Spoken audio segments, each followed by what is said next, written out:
Lu tuh dari tadi.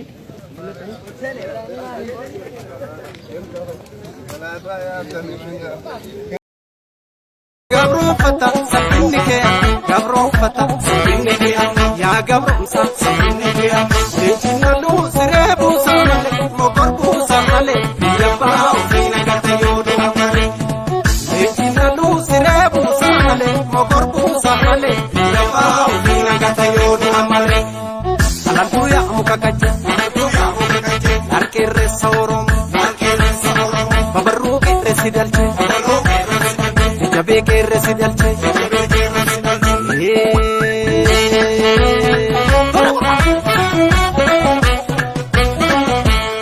Ya sobanyata sitti bari ya sobanyata ya sobanyata sitti bari ya sobanyata ya sobanyata ya sobanyata sitti bari ya sobanyata ya sobanyata sitti bari Lentina lumo barbusa male biya pa ko gurgudu embadam biya pa ko gurgudu embadam biya pa ko gurgudu embadam biya pa ko gurgudu embadam biya pa ko gurgudu embadam kai pa ko gurgudu embadam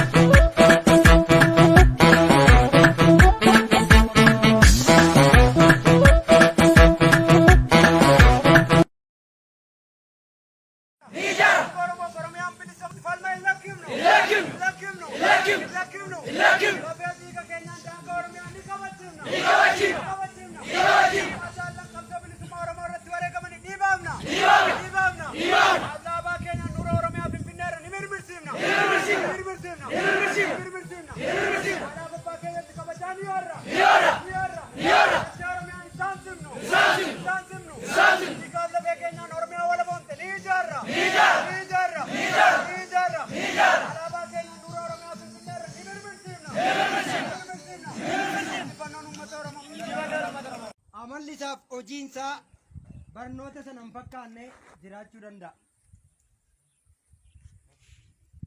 Ni jira moo hin jiru? Ati sana ta'uu hin qabdu. Waan baratte ta'uu qabdarraan ala barsiisaa yookaan leenjisaa sana ta'uu hin qabdu jechuudha. Ni jira moo hin jiru kun? Kanaaf barruu baratte, sagantaa siyaasaa baratte, tooftaa baratte hundaa yookaan immoo dambiif naamusa waraana bilisummaa Oromoo waan baratte dachee kana irratti har'a eegalee Oromoo murteessuuf waan kakuu yookaan irbuu galtee an raawwadhus raawwachuu baadhus inni si leenjise raawwatus raawwachuu baadhus ati eeguu fi raawwachuun dirqama kee akka ta'e dagachuu hin qabdu jechuudha akkuma sila dubbanne. Kanaaf waan fafa qabsoo ta'e amala qabsoo ta'e yookaan waraanni as hin jirre kaleessa deengada qeerroo taatee fi bobba'aa gaafa turte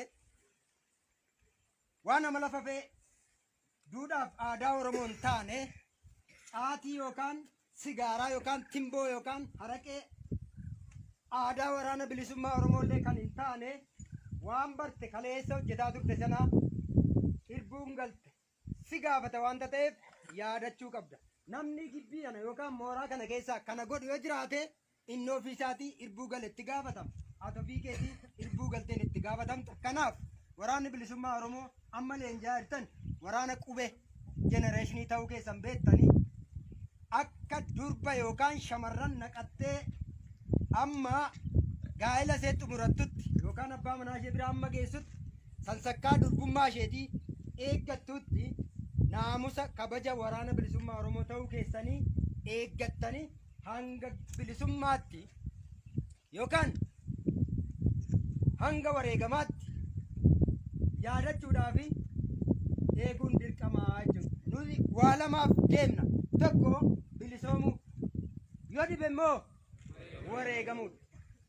Kana lamaan keessatti seenaa qabsoo keessatti seenaa qabdu qabattee yoo wareegamte siidaan sirra dhaabbatu bara baraanii akkuma hangafoota qabsoo kanaan dura turanii qabsoo dabarsaa dhaalamayyaa kennaa deema hanga Oromiyaan bilisoomtutti. Yoo bilisoomtes maqaan kee fi maqaan qabsoo kee maqaan abbaa kee maqaan haadha kee hiddatirraa dhalatte illee bara baraan ni yaadatama qabsoo sabaa keessatti jechuudha. Kanaaf haga jiraannu keessatti haga qabsoonu keessatti waan barannee nurraa eegamu akka waraanaatti aadaaf safuu Oromoo nurraa eegamu nyaataaf dhugaatii keessatti amala adda addaa keessatti hawaasa keessa gaafa bobbaanu mudannoon garaa garaa jiraachuu danda'a. Namni si dogoggorsu jiraachuu danda'a. Jaarmiyaa irraa kaattee nama lamaa yoo deemte sadii yoo deemte hin deemi waraan turachuma. Nama lamaa yoo deemte jaarmiyaa irraa kaattee yakka hojjechuu dandeessa wanta ta'eef namni yoo wal bira jiraate jaalli yoo wal bira jiraate du'arraa wal oolcha booji'amuurraa wal oolcha yakkarraa wal oolcha toora qabsoo keessatti wal tiksa wanta ta'eef mudannoo hawaasa keessa gaafa sochootu yeroo hunda karaa nyaataaf dhugaatii karaa quunnamtii karaa namaa karaa hiriyaa yookaan karaa dhalaa yookaan karaa horii yookaan qabeenyaa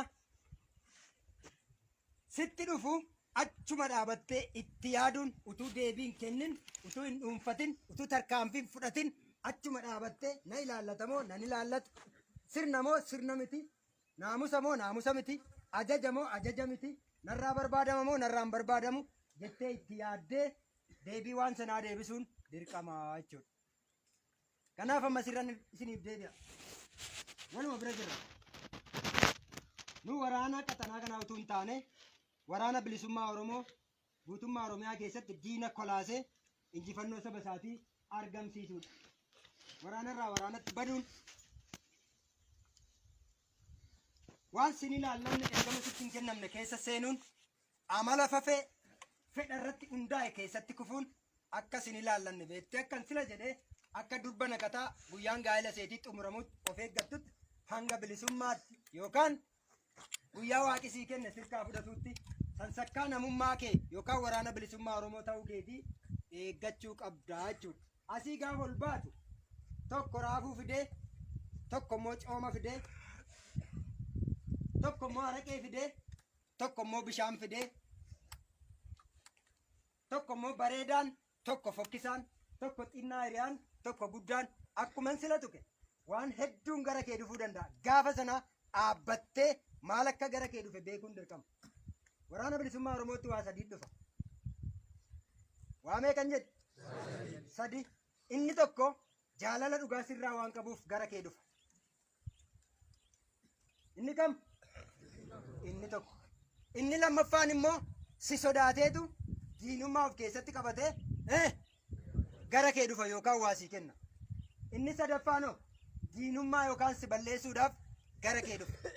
Kun jireenya guyyaa guyyaa keessatti waan hawaasa keessa deddeeminu keessatti si mudatudha waan ta'eef achuma dhaabbattee waan siif kennamus waan dubbatamus waan gara kee dhufus bitaaf mirga duraa booda kee ganamaaf galgala halkanii guyyaa waan sana kompeer gochuu yookaan immoo xiinxaluun dirqamaa jechuudha. Utuu ittiin seenin utuu deebiin kennin utuu hin sooratin utuu wajjin hin jiraatin. Isinii galee jireenya guyyaa guyyaa keessatti guyyaa guyyaatti waa si mudachuu danda'a. Ana dhiisi anarraa mudaa arguu dandeessa. Jaalwiirtuu dhiisi waamii dhiisi tokkichoo dhiisi adamsaa dhiisi amala adda addaa amala fafa ta'e hunda keenyarraa arguu dandeessu. Inni sun sin gashu abbaa isaaf itti gaafatama natu itti gaafatama amala kootti. Ati kan kee itti gaafatamta waan ta'eef waraanni bilisummaa Oromoo naamusaa fi sansakkaadhaan beekamaa jechuudha. Qawwee miti naamusa fi sansakkaadhaan beekama. Waraana sabaati wanta ta'eef. Kanaaf jabaadhaa akkuma itti ta'e sammuun kee qabsoo kanaaf misoomeera. Tooftaan lolaaf saayinsii waraanaa toora waraana bilisummaa Oromoo abaaboo woboo qabatee jiru gonfattee waraana gahaa taateetta waan ta'eef waraana gahaa ta'uu kee hojiidhaan mirkaneessuu danda'uu qabdaa. Injifannoo.